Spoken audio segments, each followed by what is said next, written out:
نستمر بالتحديات، واليوم تحدي جديد وجديد، وهذا التحدي عجبكم هواي فراح نستمر به ونظل نسويه. هاي المرحلة الخامسة وصلنا. مودريتش لعب بالدوري الانجليزي وعنده دوري ابطال. طيب ولعب بالليغا هم. هاري كين زائد 100. رودري لعب بالدوري الانجليزي. والدن برازيلي. اوه برازيلي.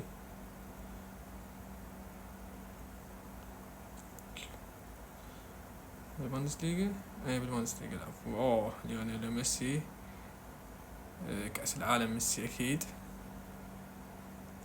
امبابي الدوري الفرنسي.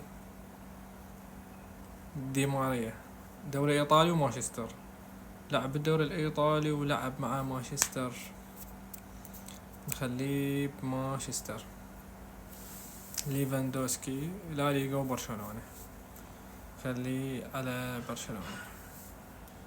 انتوني بدينا انتوني برازيلي. برازيلي. رافائيل ليو.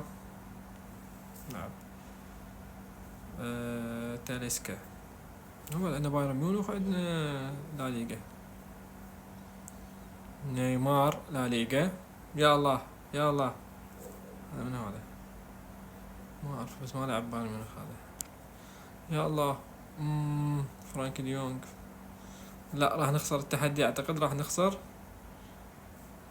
بيصير اخوه. خسرنا التحدي تقريبا. جيم اوفر.